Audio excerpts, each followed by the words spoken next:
नमस्कार। कक्षा 10वीं क्षितिज भाग 2 पाठ 8 कन्यादान कविता के प्रश्न अभ्यास पर आइए हम चर्चा करते हैं। 10वीं कक्षा के अन्य पाठों की व्याख्या, एमसीक्यू और प्रश्न अभ्यास की वीडियोस इसी चैनल में आपको मिलेंगे। अगर आपने इस चैनल को अभी तक सब्सक्राइब नहीं किया तो जरूर कीजिए ताकि वीडियोस के नोटिफिकेशंस समय समय पर मिलते रहे। तो आइए देखते हैं प्रश्न अभ्यास। आपके विचार से माँ ने ऐसा क्यों कहा कि लड़की होना पर लड़की जैसी मत दिखाई देना?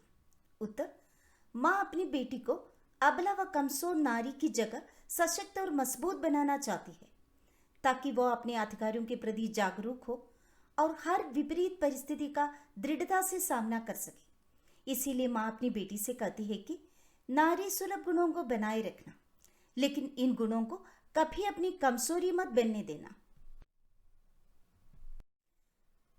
दूसरा सवाल, आग रोटियां सेंकने के लिए है, जलने के लिए नहीं।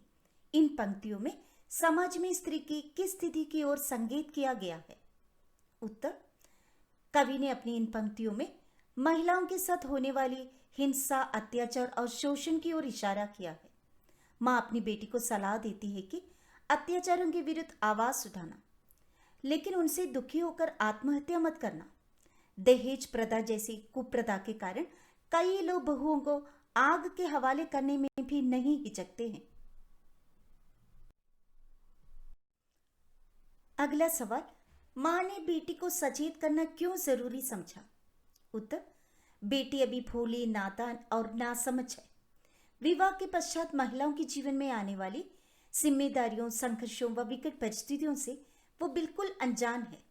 मां ने अपने जीवन के कड़वे अनुभवों व संघर्षों के आधार पर बेटी को इन सब से सचेत करना उचित और जरूरी समझा। आइए देखते हैं तीसरा सवाल।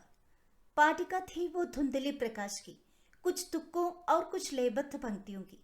इन पंक्तियों को पढ़कर लड़की की जो छवि आपके सामने उभर कर आ रही है उसे शब्दबद्ध कीजिए। उत्तर, लड़की की जो छवि हमारे मन में उभरती है वो कुछ इस प्रकार है। लड़की अभी सयानी नहीं है, वो बहुत भोली भाली है। उसे केवल सुखों का एहसास है, दुखों का नहीं। उसे ससुराल की कठिनाइयों और प्रतिकूल परिस्थितियों का ज्ञान नहीं है।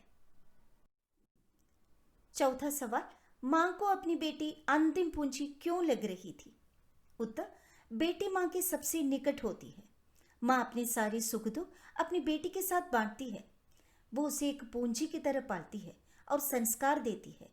मां का लगाव बेटी के साथ बहुत बढ़ जाता है। इसलिए उसे विदा करते समय मां को एहसास होता है कि उसके जीवन की आखिरी जमा पूंजी भी उससे दूर चली जा रही है। पांचवा सवाल, मां ने बेटी को क्या क्या सीख दी?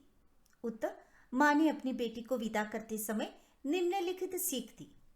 अपनी सुंदरता पर गर्व ना करना और प्रशंसा पर ना रीझना। अत्याचारों के विरुद्ध आवाज उठाना। उनसे दुखी होकर आत्महत्या मत करना।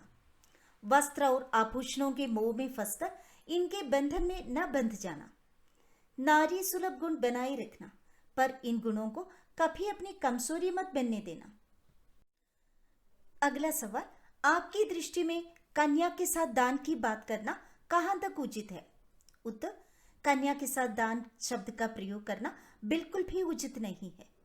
दान वस्तुओं का होता है, व्यक्तियों का नहीं। दान देने के बाद दानदाता का वस्तु से कोई संबंध नहीं रह जाता है, लेकिन बेटी के साथ मां और पिता का अनन्य संबंध होता है। शादी के बाद भी उसका जुड़ाव अपने मायके से बना रहता है। तो आशा है प्रश्न अभ्यास और पाठ आपको समझ में आया होगा। इसी प्रकार के वीडियोस के लिए सब्सक्राइब और लाइक जरूर करें। तो फिर मिलेंगे। मैं डॉक्टर सिया बीना। धन्यवाद।